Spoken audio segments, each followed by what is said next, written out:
Сәлем достар. Белгілі ғалым, әрі қоғам қайраткері Мұхамеджан Тынышпаев Жанқожа Батыр туралы былай дейді.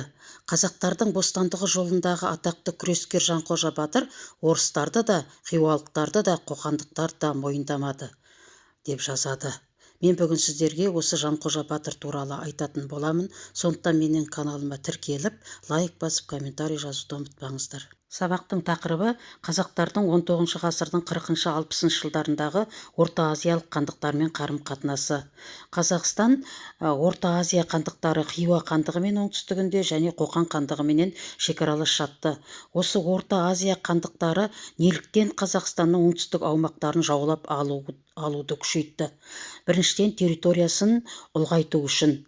Мысалы, Қоқан хандығы 1808 жылы Ташкентті, 1814 жылы Түркістанды басып алды. Сөйтіп, территориясын ұлғайтып, Қазақстанның Жетісу өңірін түгелдей Қоқан хандығы биледі. Екінші себебі, жаулап алған жерінде өтетін сауда керуендерін бақылауға алу.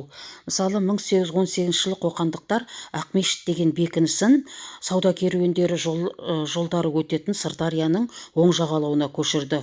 Сөйтіп, осы территориядан өтетін сауда керуендерін өз бақылауларына алды.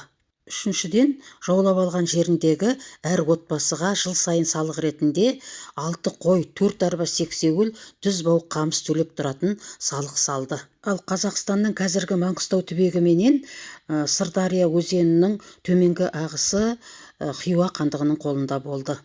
Қоқан хандығының езгісіне қарсы 1821 жылы Тентек төре атанған Рүстем төре де көтеріліске шықты. Бұл көтеріліс Шымкент, Әулиеата, Түркістан қалаларының аумағын қамтыды. Бірақ көтеріліс күші тең болмағандықтан жеңіліске ұшырады. Хиуалықтар да, қоқандықтар да тек алым салып қана қойған жоқ. Олар қазақ ауылдарына шабуыл жасап, малдарын тартып әкетіп, ауылдарды қырып жойып, әйелдерді, көң балаларды құл ету үшін айдап кетті. Міне осындай озбырлықтың кесірінен хиуалықтар мен қоқандықтарға қарсы Арал маңында қазақтарды күреске бастаған Жанқожа Нұрмұқамбетұлы болды. Жанқожа Нұрмұқамбетұлы бұл шекті руының басшысы болды. Ол өзінің руын әділетті де ақылдылықпенен басқарды. Сондықтан руластары оның әділеттілігін, ақылдылығын және ерлігіне бола оны қадір тұтып, сый құрметке бөледі. Жанқожа қол астындағы адамдарға әділ басшылық жасауменен бірге оларға қатаң талаптар да қоя білді. Мысалы, парақорлар мен ұрыларды өлім жазасына кесті. Ал өзі руластармен бірге қарапайым еңбектің барлығын, дене еңбегіменен айналысатын еңбектің барлығын руластармен бірге атқарды. 1836 жылы Жанқожа жауынгерлермен бірге Хиуа әскерлеріне қарсы күресті бастады. 1842 жылы Хиуа бекінісі Бесқаланы қиратты. Ал 1845 жылы Хиуаның құрамындағы 2000 сарбазы бар ірі жасағын ойсырата жеңді.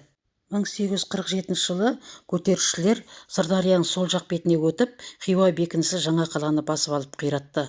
Және осы хиуалықтардың бұрын тартып алып кеткен 3000 түйені, 500 жылқыны, 2000 ірі қараны және 52.000 қойды хиуалықтардан қайтарып алды. Жанқожа Батыр қоқандықтармен де ұзақ жыл бойы күресті. Қоқандықтар қазақтардың көп малын күшпен айдап алып кетіп отырды. Жанқожа Батыр Ақмешітке дейін шабуыл жасап, жорық жасап, қоқандықтардың әскерін, жасақтарын талқандады. Жанқожа Батыр қоқандықтармен және хиуалықтармен соғысып жүргенде орыс мемлекеті де Қазақстанның территориясына ішкерлей еніп, территорияларды жаулап алып отаршылдық саясатын жалғастыра берді. Сөйтіп, олар Қоқан хандығына қарайтын Ақмешітті 1853 жылы басып алды да Сырдария әскери шебін құрды. Енді Ақмешіт бұрын Қоқан хандығына қарайтын болса, енді орыс мемлекетіне қарап, осы жердегі қазақтар орыс мемлекетіне бағынды. Орыстар қазақтардан алым салық жинады және салып атырған бекіністеріне қазақтарды тартты. Патша үкіметінің сыр бойына жаңа бекіністер салуы, ол бекіністерге қазақтарды күшпен тартуы, алым салықты салуы 90-нан асқан Жанқожа Батырды қайтадан атқа қонуға мәжбүр етті. Жанқожаның 2000-дай сарбазы болды. Сөйтіп ол патша үкіметіне қарсы күресті. Негізгі шайқас Арықбалық деген жерде өтті. Жанқожа бастаған көтерілісшілерге қарсы патша үкіметі Фитинговтың отрядын жасақтады. Оның құрамында 300 казак, 320 жаяу солдаттан құралған жазалаушы отрядтары болды және олар зеңбіректермен қаруланды. 1857 жылғы осы Арықбалық шайқасында өткен шайқаста Жанқожа батыр басқарған көтерілісшілер жеңілді. Ал жазалаушы отряд 20 мыңнан астам малды айдап әкетті. Көтерілісшілер Хиуа мен Бұқараға асып кетуге мәжбүр болды. Патша үкіметі Жанқожа Нұрмұқамбетұлын жазалау үшін арнаулы жазалаушы әскер жіберді. 1860 жылы Қызылқұмның ішіндегі Жанқара көлінің бойында отырған Жанқожа батырдың ауылын қоршауға алды. Осы шайқаста Жанқожа батыр жазалаушылардың қолынан қаза тапты. Сондай-ақ көтеріліске белсене қатысқандар да осы жазалау шаралары кезінде қаза тапты. Жазалаушы отряд көтерілісшілердің ауылдарын ойран салып, шауып, аяусыз тонап, үйлерді өртеп, малдың бәрін айдап кетті. Көтерілістің жеңілу себебі көтерілісшілердің қару-жарағы нашар болды және күрес әдісі ескі болды. Сондай-ақ патша үкіметінің зеңбіректермен қаруланған тұрақты әскеріне қарсы тұра алмады. Екіншіден, бұл көтерілісте үш жақты көтеріліс болды. Біріншіден Хиуаға, Қоқан хандығына және кейінірек патша үкіметіне қарсы күресті.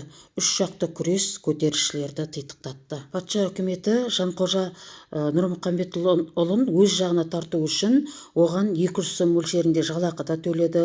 Сондай-ақ жасауыл деген атақ та берді. Бірақ Жанқожа батыр патша үкіметінің бұл ұсынған барлық атағынан да, жалақысынан да, бағалы сыйлықтарынан да біржолата бас тартты. Себебі ол өзінің алдына қазақ халқының бостандығын, тәуелсіздігін бірінші орынға қойды. Сондықтан да қазіргі ұрпақтың есінде Жанқожа өз отанын қорғаған, тәуелсіздігі үшін күрескен батыр есебінде мәңгі есімізде қалады. Достар, Жанқожа Нұрмұқамбетов басқарған көтеріліс туралы сабағым аяқталды. Сіздер менің еңбегімді бағалап, каналға тіркеліп, лайк басып, комментарий жазуды ұмытпаңыздар. Сау болыңыздар.